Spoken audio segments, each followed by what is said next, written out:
the top tier sub-weapons, which are the Holy Bible. Of course, the Holy Bible has to be top tier, otherwise that'd be pretty blasphemous of Konami. And then the axe. The reason why the Bible is top tier is that even though it takes 5 hearts to use, it just has this massive attack that also does a ton of damage, a ton of utility. It's not only defensive, it's also offensive. So in a lot of boss fights, having the Bible is going to help you out a lot. In a lot of weird sections where you're getting surrounded or flanked, the Bible is going to help you out a lot. It's just a really good attack, so definitely recommend it.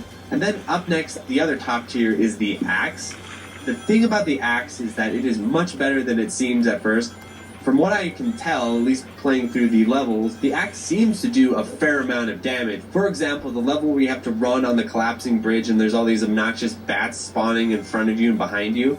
If you whip them, it won't kill them. It takes like 2 whips to take them out. However, if you hit them with an axe, it'll kill them. So the axe does a fair amount of damage. Same thing with boss fights. Hold on. Another thing about the axe that's really good is just I'm doing the something. throw arc on this thing. Because Richter is like a turtle in many ways. Well, I just can't get up. Slow, but things from above and below just totally take him out. And you don't have a whole lot of options in the game to deal with this, but the axe is one of the best, where you throw the axe, it'll hit stuff coming up, or if there's stuff behind, underneath you, it'll hit them falling down.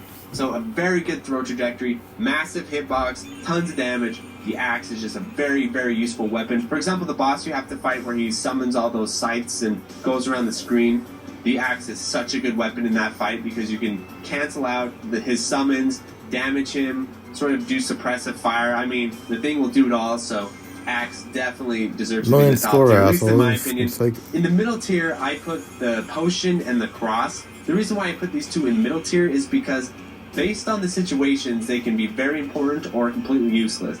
So sometimes having the cross is awesome, like that one section where these eyeballs spawning and you're standing on this floor of spikes and you have to be super careful. That's when the cross really shines because it takes out those flying eyeball enemies. Or of course in the final boss fight, it's really good on that big, the big beast form.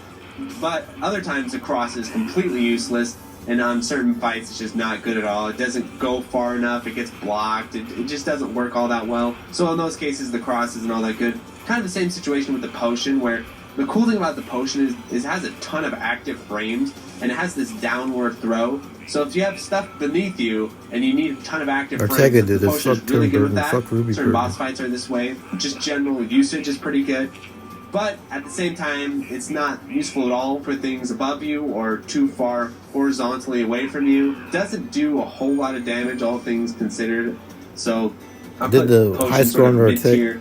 Bottom tier is the dagger. The dagger has a few useful sections, but overall the dagger is pretty bad in my opinion. The problem with it is it has a great animation, it comes out fast, so it takes out bats pretty good. But a lot of enemies it just doesn't kill, and it has a pretty big attack animation and slowdown, so a lot of times what will happen is an enemy's coming at you, you throw the dagger at them, it hits them, they just keep coming and then they damage you and then they get too close and they beat the crap out of you and you lose a lot of health. So overall, I tend to avoid the dagger. I think it's good situationally, but I would consider it probably the worst weapon, especially in boss fights. I don't think it's very good in boss fights either. It doesn't seem to do a whole lot of damage. I mean, who knows? I could be wrong. I'm not an expert, but from what I've observed so far. So we've talked about the movement, we've talked about the attack. Now let's talk about the damage of the game. Basically, how does this game beat you up? How forgiving is this game? And Castlevania, of course, is known for its ruthlessness, and that holds true as well in Rondo of Blood. It has the signature knockback of Castlevania, where you go to jump on a platform and a flying head hits you, then you fall off the platform and die. Yep, that's still there. Happens a lot.